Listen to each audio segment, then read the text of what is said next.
Today's Friday feature is sponsored by Scuba Diving magazine, but more about them later. So as scuba divers, we can dive pretty much anywhere around the world where there's water, and thanks to modern technology and a few fancy donut-shaped O-rings in our torches, we can now dive whenever we like. Back in the Jaques Cousteau era of diving, they had pretty rubbish dive lights or some kind of magnesium flares.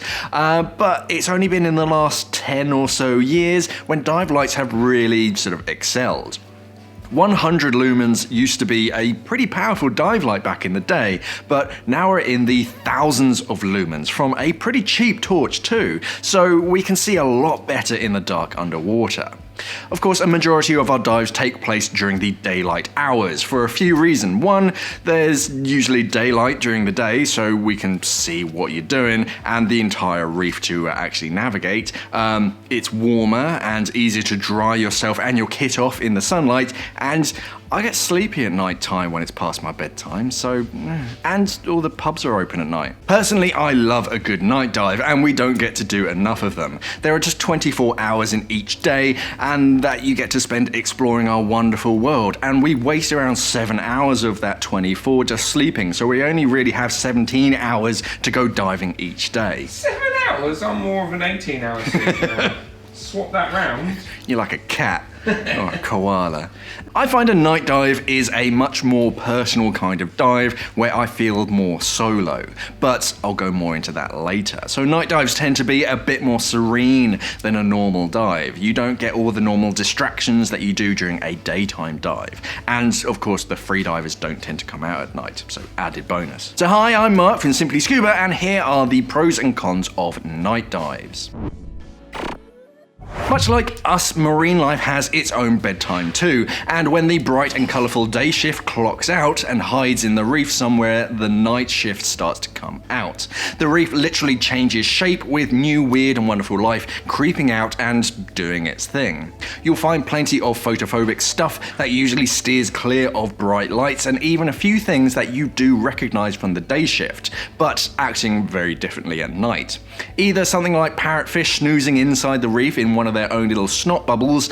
Look it up, it's gross. In which case, obviously, just avert your torch. Don't shine your light on them, or they'll wake up and they'll never get back to sleep that night. Or you might even see something that's usually quite sedate during the day, out hunting for its dinner, or, just some fish that you can only ever see at night to tick off your bucket list.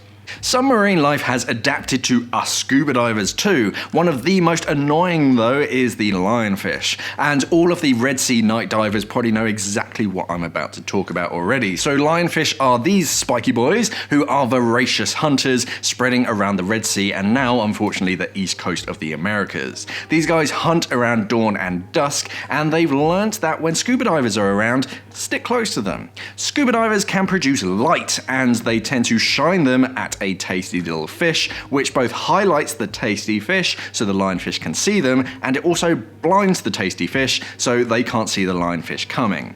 Swimming around a Red Sea reef, you will be pestered by lionfish following you around for an easy meal. Wouldn't be so bad if those spikes weren't, full of venom.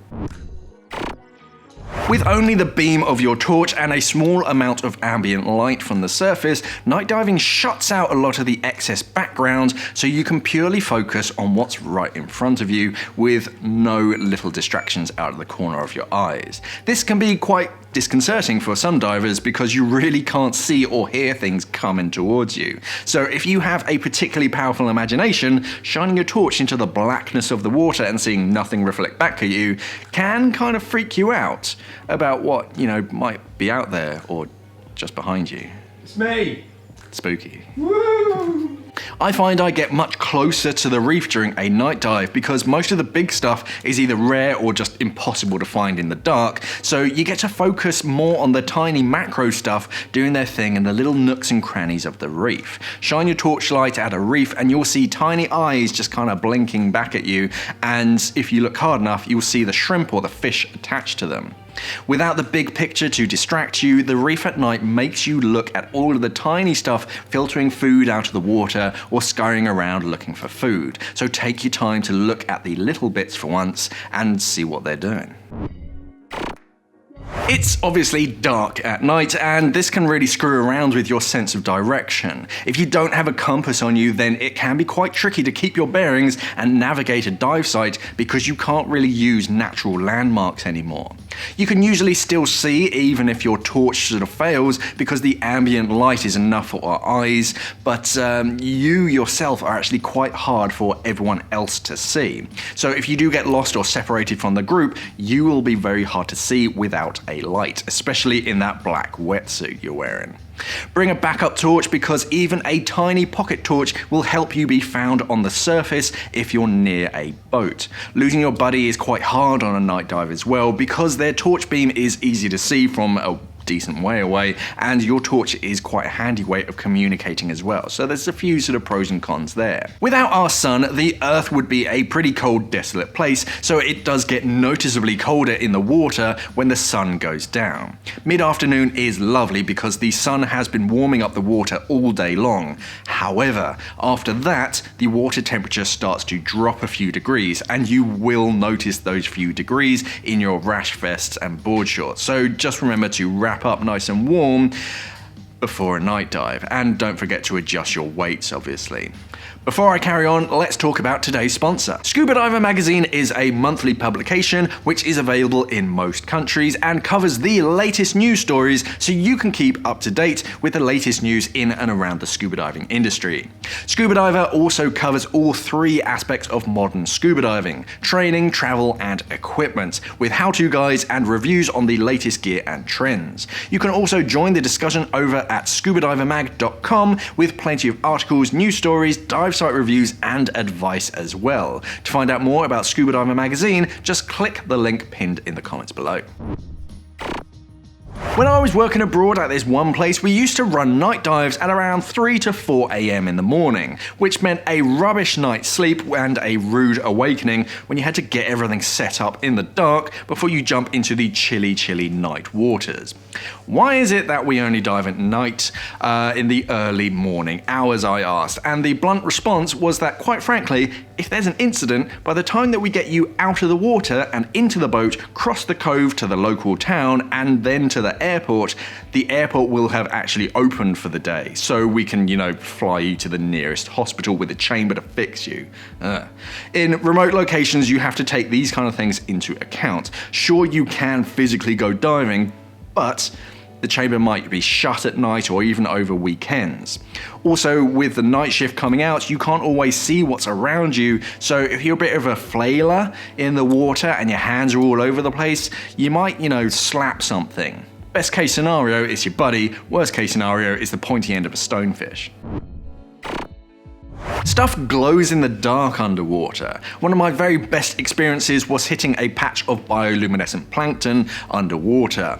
Turn off your dive light for the best experience, and these tiny little planktons glow green when the water around them is disturbed. So the water literally sparkles as you move through it. So you can basically make plankton angels in the water on your safety stop. It's kind of trippy until you remember that you're not tripping on LSD, and it's just nature being awesome as ever. If you have a blue light as well, or something that makes a light near the UV range of the spectrum, you can see some bioluminescence in most underwater life as well. Many marine species have invisible patterns all over them that you can only see under certain wavelengths of light. We're still not 100% sure why they have these patterns, but if you do have the right torch and filter, these patterns glow light back as if it's under a black light. The specific wavelength of some blue light basically make the proteins in these patterns glow, so it turns the reef into a blacklight party. Another con of the night dive is the other divers on the dive with you, unfortunately. Our eyes are pretty special and do function quite well in low light, so I tend to use a very low power setting on my torch, but when someone cruises past you and then shines their 3000 lumen torch in your face to see if you're part of their group, then you're just done for about 5 minutes whilst your eyes try and readjust. I only did it once, Mark. I'm sorry. It's just annoying. If you're in the water, don't shine your torch at anyone else's face. If you need to read your gauges, then of course remember to shut your eyes first before you shine your torch on them. The reflective glass and the white face will dazzle you, and again, you will be useless for a few minutes. Most gauges glow in the dark anyway, so just shine your torch on them for a couple seconds and then look at them.